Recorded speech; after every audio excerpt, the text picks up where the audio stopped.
What's up, everybody? What's up, everybody? What's up, everybody? Y'all about to hear some crazy shit. And now, it's the Called Podcast. Live at the Called Studio in Trinity. With Travis Powers and Brendan Powers.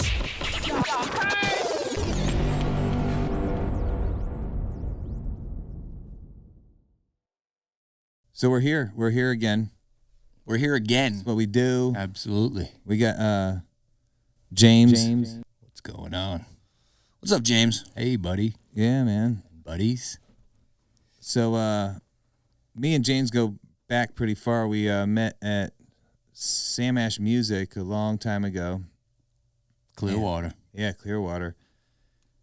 And, we're both into music and stuff like that, but there's always more to a person than just music, right? Or it's part of them or an extension of them. Yeah, always. Right. More than meets the eye. Deep. So we're here to talk and all that good stuff. So slap it around a little bit. Yeah. Why not? Why not? And all of us have a little bit of music background. Brandon plays drums. Oh yeah. I tinker in the the beat making and I just like audio, mixing, sampling, all the good stuff. Yeah, mixing, definitely. Yeah, a little bit of mastering. I'm kind of getting to the mastering thing, but make it sound right. I just always focused on playing live and playing in the studio, and I know enough to help out, and especially in terms of the drums. And hey, man, those cymbals aren't where they're supposed to be, or what. But I've focused mostly on just playing, just being able to play what I needed to play. right.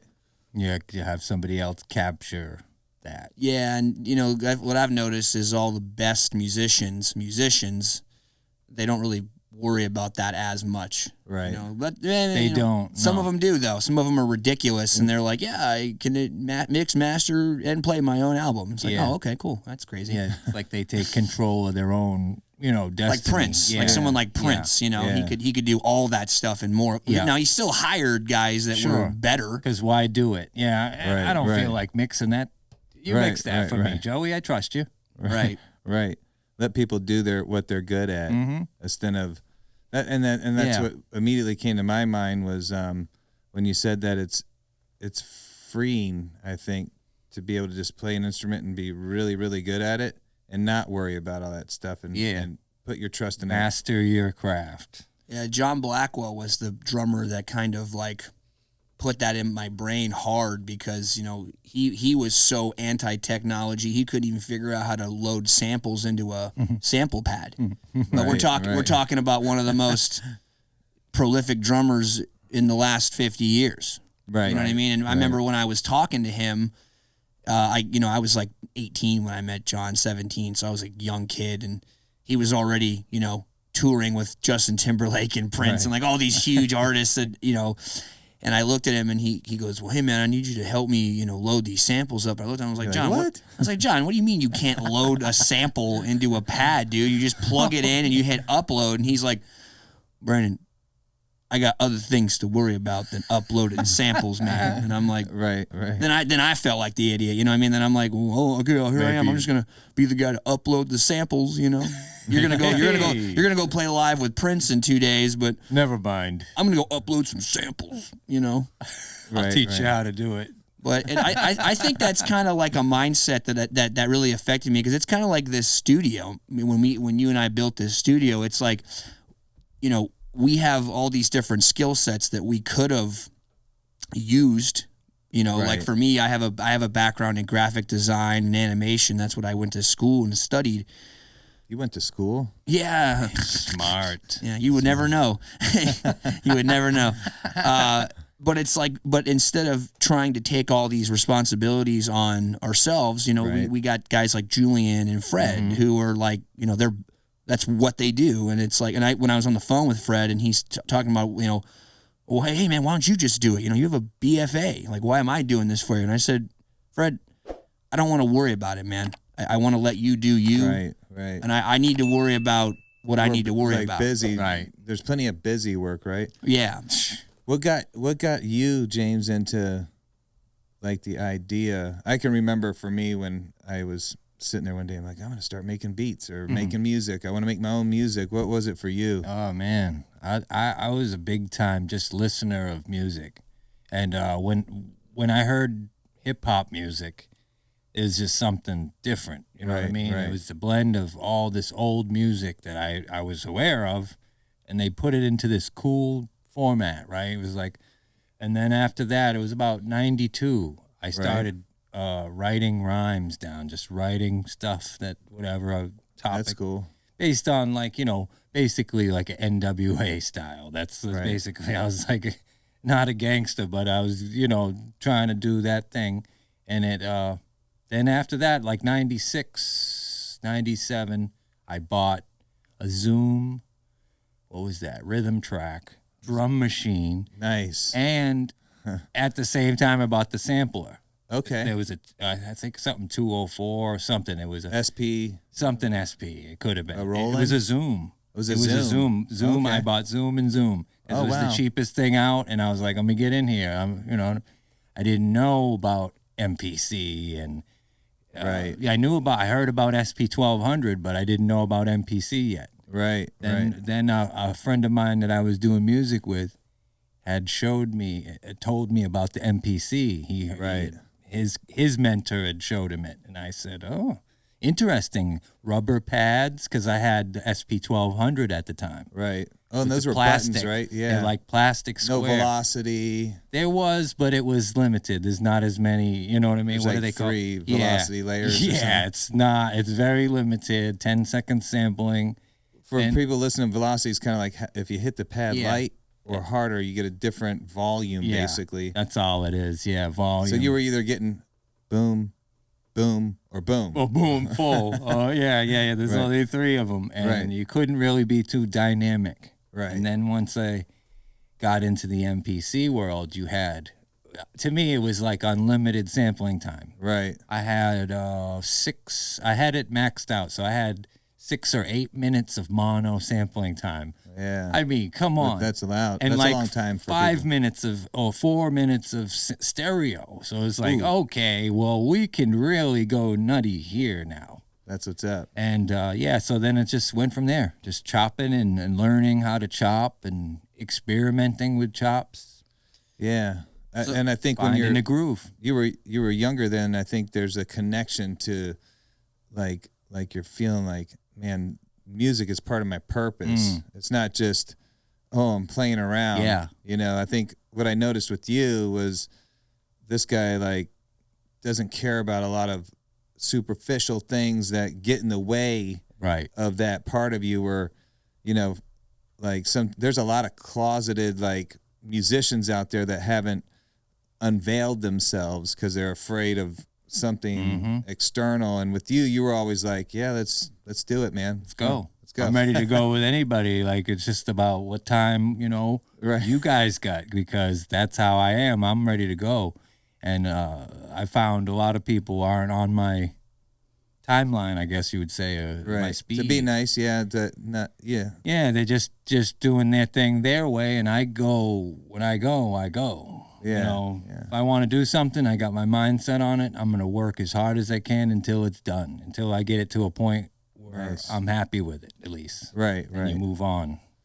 And That's a good quality to have because I was too much of a perfectionist. So I've got libraries of stuff that are just sitting there. and you not And finished. I got to blow off the cobwebs every time I go up there and I'm feeling it again, type of Yeah, thing. and when you hear that old stuff, I don't know about you, but when I hear my old stuff, I like to hear it, but then I go, ooh, man, because all the new, things you learned along the way, yeah. you go, man, I was really too loud right there with that volume, and then you can adjust it. That's what I've been doing. I've been always doing is going back to the old stuff and remixing Yeah. it, maybe New doing tricks. different things to it, making it new, It's like make it current, whatever you want you've to say. learned new tricks, so you're putting new tricks on an old dog instead of a dog trying to learn. Trying to new make tricks. something timeless, right? Trying to make something timeless so that you can't say, oh, that sounds like 90s, whatever you want to call it. Because that's where 80s and 90s, that's where my era. So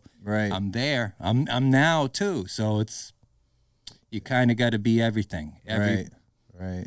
I've learned that with the mixing, DJ scratches. If I need them, I can't rely on a DJ to come on my whim. You know what I mean? Even if I paid them, they're doing things. Right. So you gotta get them in, and so I said I could do that. I've been doing that. Right. Well, you fix turntables too, right? Yeah, I do services on Techniques turntables. I've been doing that for a few years. I learned so much with that I am able to do my own and do other people's. I've been getting paid from that for years. Yeah, if I plug it in and it don't work, I don't know what to do at that point. I'm like, sell it, get rid of it, put it out in the dumpster, and that's when I come along and go, what the heck did you do there, buddy? Put it on eBay. Yeah, selling as is, not working, and then I get it and go, it's perfect. Yeah, right. Nothing wrong with it. It wasn't plugged in all the way, man. Yeah, it was just What are needed you a doing? little soldering job. Yeah, it was shoddy work there. Right. Well, here's a question for you, man, because this, as a musician, I always like to ask this question to people who are artists of some kind. An artist can be anything. It can be dancers or cooks or, you know what I mean? It's there like, you go. What's weird is like the more I study art, the more I kind of realize like anything can really be considered art. Yeah. They call surgery the medical arts. You know what I mean? It's like, it never stops. But my question is, if you even have an answer, and it's okay if you don't, what would you say is the fundamental purpose that you feel, why do you want to create this stuff? Why is it coming out of you? What is it? What are you trying to say? Whatever. Okay. There's a few. That's a deep one, bro. There's a few reasons, okay? Yeah. One, some people play video games. I do too.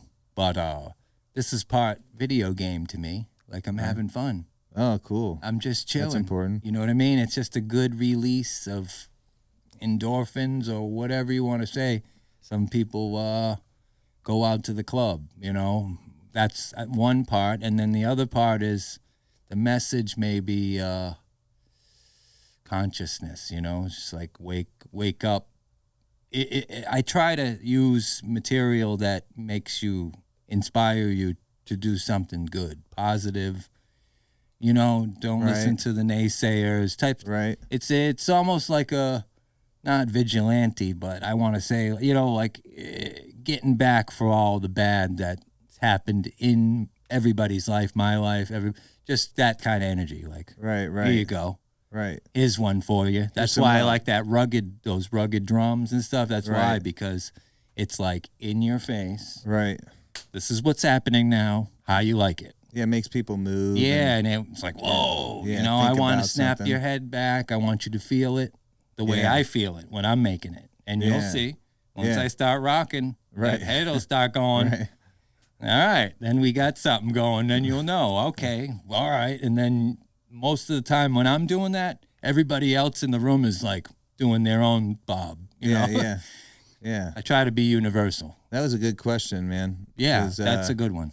Yeah, that's pretty deep. Because sometimes you don't know. What's funny is that's a pretty, I guess it is a deep question, but in terms of standard, it's a pretty generic question to say, to ask an artist, hey, why are you making this anyway? Ask anybody, Yeah, and it's not a personal, Well, I think the worst is when they don't have an answer. They're like, I don't know. And you're like, then maybe how credible of an artist? Well, what do you do it? It's kind of like the whole, like when you ask somebody, hey, what do you do for a living? Yeah. Oh, I do this.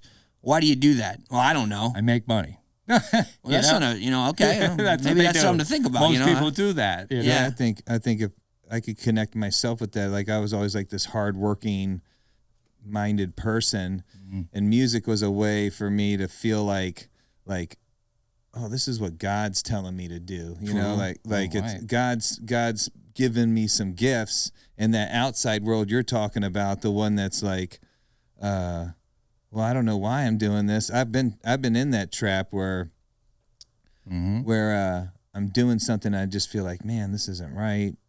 I need to be doing this. And then you get this music idea or this gift that you have.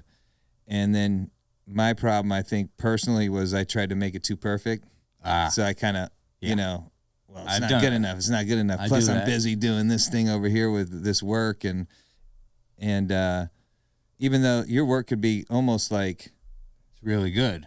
well, even like related to what you're doing in a way. Yeah. But you're still just a salesperson, or you're just ringing up a register, or you're just bagging a grocery. And there's nothing wrong with any of that, of course. But I always felt like I was being pulled two different directions. You know, because the inspiration doesn't come from the workplace. You know what I mean? Right. So that's why a lot of artists don't work. Right. Or they can't find jobs because it's not the brain. They're staying loyal to what's true to them. It just doesn't work sometimes. Like they can't stay to a routine or whatever it is. But this, okay, if I had to get up every day and do this, I could do that with no problem. No crying about, oh, I gotta get up tomorrow. I love to get up today to come and go and come here. Yeah. Yeah. Well, I guess that was like where I was trying to go. I don't with get it. up. I don't get up at 9 o'clock. No, I get up at like 10 every day. You know, what I mean? 10, 11 sometimes. You know. Yeah. Depending on if I had it, because I do stuff all night. Sometimes I'll be like up till 6 o'clock doing a mix. Yeah. And then Maybe there's a different feeling 11, there I get too. up. It's like, you know, putting bags in a grocery. I'm going to bring this up again. So if you bag groceries for a living, don't beat me up if you see me walking down the street, all right? But like if you're putting stuff in someone's bag, you're providing them with something they need to carry out or whatever. But in music, if you're making your beat or whatever, or he's playing drums and I'm dancing and singing, then we're all providing something for each other, and it feels like, wow, God is here. It's for a purpose. It's bigger than us. It's deeper than I feel than just, I feel attached to it in a way. Like putting the bag in the grocery. it's almost like your kid, you know? It feels like every one of my beats are like my children. Like it's hard to sell them. Right. It is. I can't put a price. If somebody said, let me buy that, I don't know what the price would be. Right. I have prices on my website, but they're not hard prices. Right. Let's be real about it. Because of that, you know, maybe my services are more hard because I'm doing work and my time there is. We got to get your market value up. It is what it is there, and I am definitely the guy that'll be like, oh, that guy does. I don't even care what they do it for, but I know I'm gonna cut their rate because I'm not trying to profit off this. Right. You know, I did it just because I have turntables and I found a way to calibrate them. Well, there's no shame in that. If you're selling your music to somebody that could take it, let's say, out on the market and make $250,000 on it versus a guy that is just buying it from you to go down to the corner. Never do nothing with it. Or you know, like a coffee shop or something, open mic. Yep. That's a different market. So if somebody from the big market's interested in what you're doing, then heck yeah, you know. And the price is more How about I get a little firm. piece of each sale then? There you go. If you don't want to give me this amount. Then we can negotiate. Right. There's so many different. So there's no shame in being negotiating with your price because what market is coming to you, I guess, you know? Yeah. Like. A lot of guys come when they don't even have a budget. They don't even, we don't even get to go there because they don't even respect you enough to say, you're worth that. It's kind of like Kia, you know, the car Kia, they were like these little inexpensive cars. And now you go buy a Kia now, you can buy one for probably $40,000, $50,000 and it's worth it. Yeah. They got nice ones now. You know? They crept in. They were slow, right? They had them $9,000 taking some sales from Cadillac, you know. Now they got the supercharged ones and all kinds of stuff now. Right. I see them and I'm looking at them like, zoom, and I'm like, buddy, that's a Kia. Yeah. You're a cool guy. You know what I mean? That's a Kia though. You know, like I look at the Hyundais the same way. It's a Hyundai. Yeah, I know it's new and I'm grateful for a new car, but let's be genuine. I don't trust it. That's all I say. I don't Right. trust the longevity of certain vehicles. I don't just, Yeah. Well, there's a lot quality standard, you know? Yeah. Like, why do I Trust have a and Mac? credibility, Not yeah. because I'm a Mac guy. Right. I needed a certain quality, Right. and Apple does it. it did it for me. And Right. then I have Apollo, so it works well. Yeah. So he's got a MacBook Pro here, Mm-hmm. and then an Apollo. Old one too, 2012, and Apollo Twin, Okay. And then the MPC 5000. 5000. And that's pretty much it, right? Well, I have a Nectar. You sold me. Oh, yeah, the keyboard, right? Nectar Panorama P6. Right. That's awesome. And I was thinking of bringing that instead of this, but I think this was first.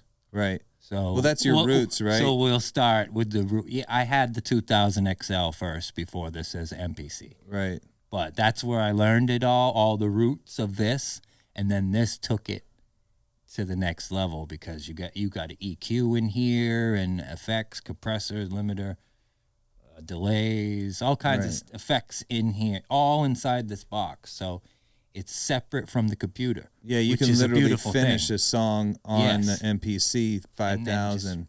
and then bounce it. I usually run it the ADAT plug. Okay. I usually run it that way, right to the Apollo. So whatever output, if I sample from record or use external source, then I'll just run it in there. But I don't if I'm using it all off the computer. Like Right. if I'm using virtual instruments, I could just Right. change a MIDI channel. Next one, next track, next. Right. Just different instruments all the time, and that's opened up a whole world of wow, next level because coming from the old school, you got nothing on the machine. Right. Old school, there's no sounds on them. Now this has drums on it, has all kinds of stuff. I don't use them, but they have them. So Right. So right now it's just like a controller for the software program. Yeah, now I'm using it as instead of selling it and getting rid of it and upgrading. Right. I stay with it. I love it. Yeah, there's a thing called gear Comfortable. lust, Yeah, the next thing, get rid of that. That's if you're the old. next big producer coming up and in the past you might walk into someone like myself who would be standing there like, hey, what are you doing? What do you need? And it was my job. I always felt trying to be good about it was to bring them in and say, okay, what is it? Okay, you want to make music or you want to make beats or you want to do hip hop, you want to do, if it's just a guitarist that wants to sing and record, you kind of fit them into that. And people can get caught into like wanting everything to get started instead of like searching or going after what the purpose. You think you need to build up something big and then go do it. And that's just a huge thing for me in life in general is that probably why I've been lost down the road trying to release music or whatever. And people are like, when are we going to hear your stuff? And I'm like, it's not ready I'm yet. scared. It's not ready. I'm afraid of what people still think. mixing. Yeah, it's really easy with anything that is reliant on any kind of technology, and music is extremely technological, especially now. It's Right. very hard not to want to just like become a collector. Right. And like I've met a lot of people that are like that. Like they start off as like a guitar player, and then 30 years later they're like, I have 17 boards. Oh, and I right. have 90,000. They never get rid of it. They do, yeah, and it's like, and for me, like I had to get away from that because my father's a little bit like that. Yeah. He's always like, he's gear They obsessed. got and it then all. Yeah. and he always looks at me. He's like, Brandon, why do you only have 2 snare drums? Well, because that's all I need, man. It's 2 snare drums. You don't have 15? Come on. Yeah, dude. like now I guess I like could, this sound and this sound. and I guess it just depends on what you need them for. Yeah. What do I you like you a want the smack wood and one? and a whack. I want You a smack and a whack. got a wood one. This is maple. This is, different kinds of wood Yeah. and different sounds. And Yeah, and there is a lot of like details and all that, and I understand that. I mean, I know course. guitar players that literally like the pickups. oh, yeah. Just the pickup is like a whole nother instrument, and it's like okay. Right. Gotcha. But Right. it's like everything else in life, though. For me, it's like with the gear and the details. It's like I try to just think, okay, well, yeah, of course I want 15 of these, but what am I doing and what do I need? Gonna use them? Or you open up a studio right. and having like different styles of music you're recording, acoustic drums, and and you know the funny thing is a lot of this stuff you hear on the radio is regardless of the music, they get a drum kit in there, they put these little trigger things on each drum, and they mic the drums up too, but they end up using like samples.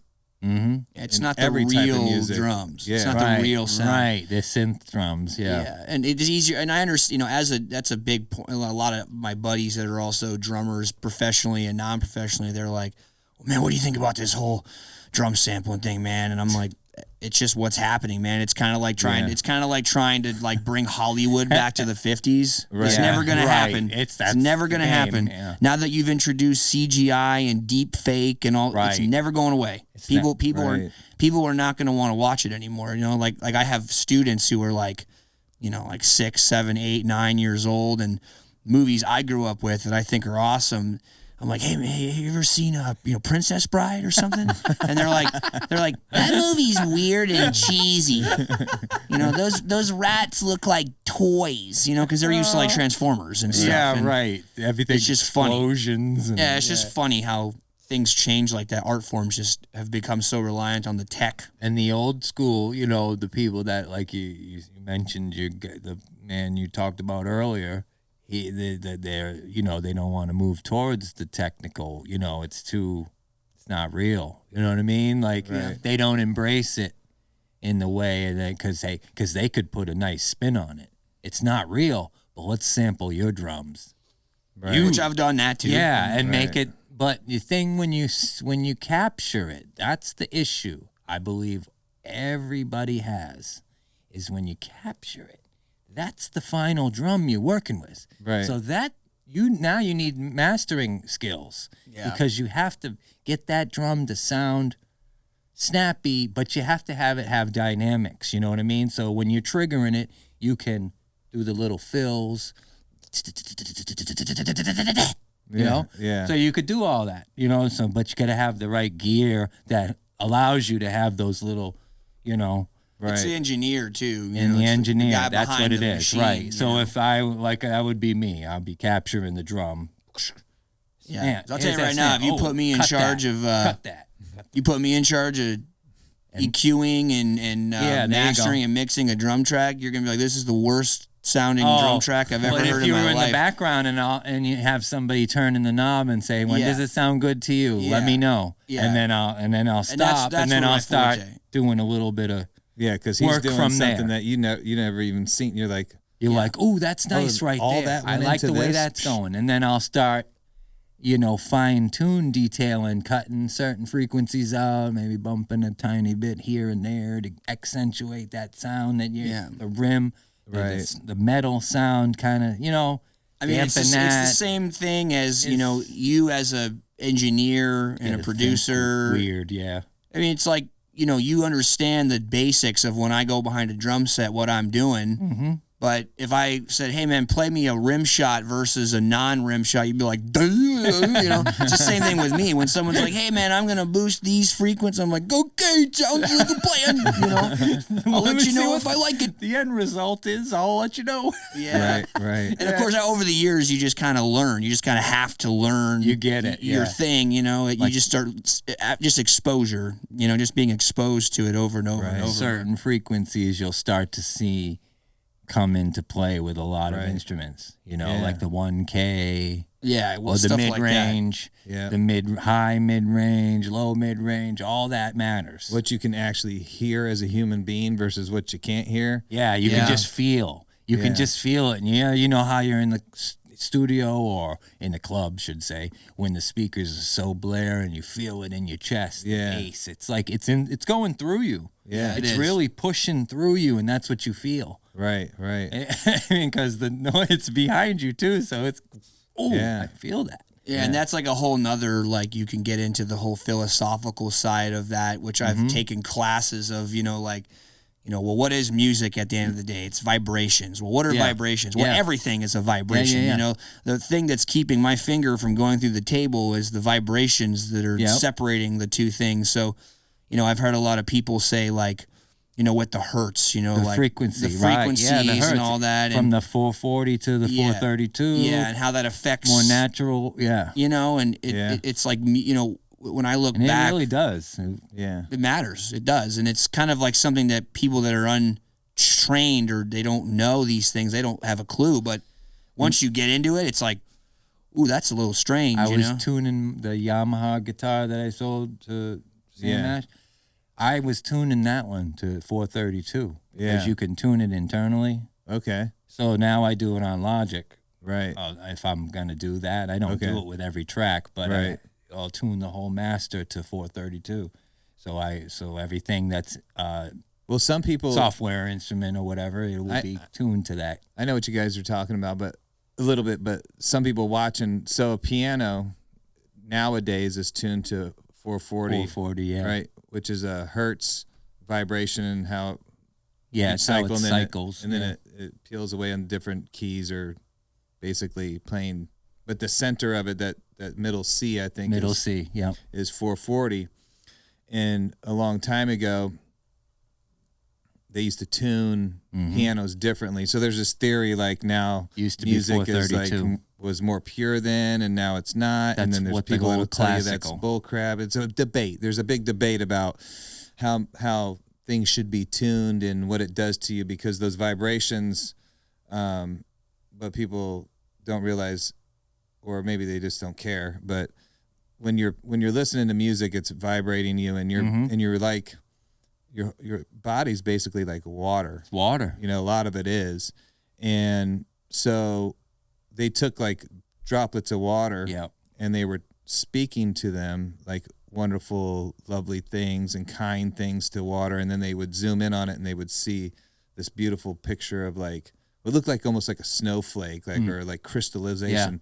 And they took water and they spoke nasty things to it, evil things to it, and then they zoomed on that microscopically, and it looked like you're looking into like hell or a diseased cell. We've or done something that. Like that. We've done that experiment before with rice. Okay. You can do it.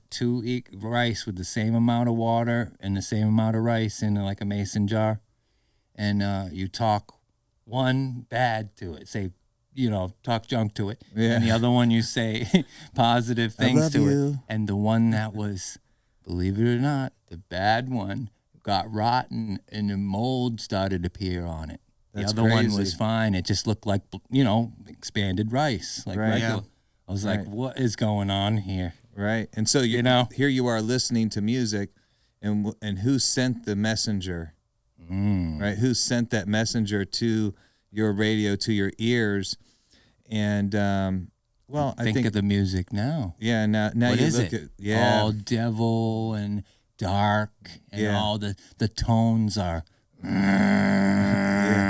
like that. Yeah. They're not uplifting and stuff like that. No. Right. A lot of people think it's weird, like hard. Everything's hard. Yeah, I like to go to. We all like it, but that's right. Go ahead. I like to go to like church and sing along and stuff, and I like to sing along in my car and everything too. And a couple years back, it's like you're praising God or whatever, and people think it's weird. They're like, what is that even for? And I was talking with this guy, and he's playing his guitar and he's singing to a group of people, and he said something really cool, and I didn't look at it this way. And he's like, when we're singing praises, I used to always think that we're like worshiping God, and God's up there like, yeah, give it to me. Give me more, like he's some kind of like conductor. Or he's feeding off of it, and like you're worshiping him, and he's standing above you, and he's like, yeah, I got you now, kind of thing, Right. And he's like, he asked us to do this because it's good for us. Good, yeah. I think that goes back to the original idea of that frequency. Why are you doing music in the first place? Because you were sitting there, James or myself or Brandon was sitting there and like, this is a gift, and I'm doing it not for me. I'm doing it because I want to, like you were saying earlier, I want to be positive, and I want people to feel positivity. Yeah. Go forward. Yeah. Make Instead something of, happen. so there's a purpose behind making music, and it could be a good or bad message, right? And you right away kind of like, look at today. Look what's going on. And Program directors, they're directing it to be a certain way, a certain sound. What does that invoke? Look at society, violence and negativity, and right. just the whole me thing. Yeah. Everybody's me. Of course, it's me. You know what I mean? I'm looking after me, but like I said, you're gonna cut somebody off on the road, or you're gonna wait for your turn. Right. I'm kind of like, don't be a jerk. I'm a mixture of both, and I'm not going to do the jerk thing. Yeah, I'm not going to, because I got to go. I might, I've done it before where I got to do a U-turn because I didn't want to cut that old lady off. Right. You know what I mean? I didn't want to do it. I could have. Right. And then I get, my girl will say something to me like, I mean, you didn't go 70 miles per hour to pull in front of that person and slow down. Yeah, right. I might have did the, let me go the same speed I'm going, and then let me get behind them type of mentality. She's going a little slow for me, but I'd have to go a little fast, and then I'm that guy now. Well, I think the closing message here is that, he's time managing, and a very good thing, because this group of guys could go on. Yeah. We are that way. We can move. That's why I set the timer, everybody, because we will just go for hours and roll then the boat, and then no one's gonna watch it.